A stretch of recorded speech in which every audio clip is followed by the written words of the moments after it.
Fallout Online was conceived in the darkest bowels of Russia by a crack team of programmers as a proof of concept of a rudimentary multiplayer mode for the venerable Fallout series of RPGs. Make no mistake, the game is massively multiplayer, almost tragically so. It turns out the developers of FOnline carried quite a torch for the traditions and quirks of classic Fallout, to the point of painstakingly preserving every last game mechanic, interface graphic, and location from the single-player game.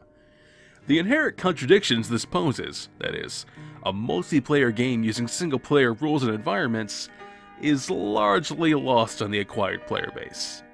Despite itself, FOnline has received an extremely modest cult following in Russia, as well as pockets of Europe such as Poland, Czech Republic, and France. A tiny smattering of American players have even carved out a niche for themselves as well. It can be assumed that the majority of the remaining players of the game are Fallout purists, who would not have Fallout any other way. But due to the free-to-play status of the game, it's much more reasonable to assume that they have not touched the original Fallout games and don't know any better.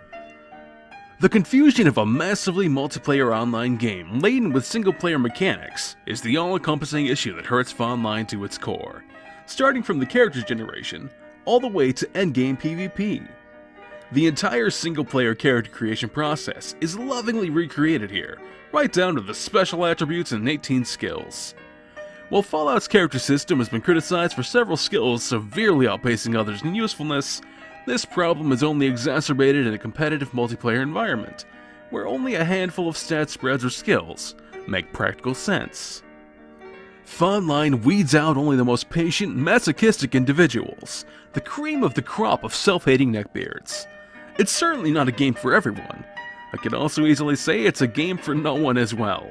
It's a constant grind, a constant struggle against the environment, against acquiring resources and levels, against the decidedly unsportsmanlike European players that dominate the game, against the poor interface, the lethargic travel system, the poor programming, the apathetic moderators, and against that small vestige of humanity left in you that constantly begs you to cease playing it. But there's still enough reason to fight against the ever-flowing cascade of bullshit in the game. The reason being the aforementioned sadistic freedom. You appreciate everything you have, you really do, when the most viable way to success is ruthlessly killing and robbing other players, and there's virtually no consequence to it besides maybe other players' unrelenting vindictiveness. Everyone has their eye on your neck.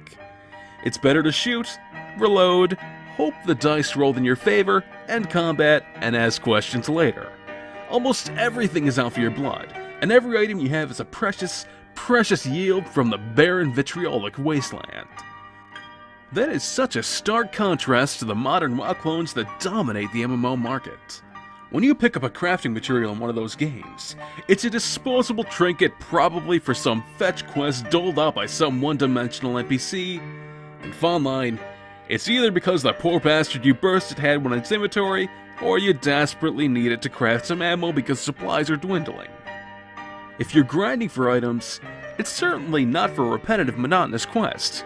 It's because you genuinely need it for your oxygen supply to keep you alive for a few more precious moments in the perpetual drowning in the sea of hot shit that is Fallout Online. Still, a sea of shit is quite an anomaly.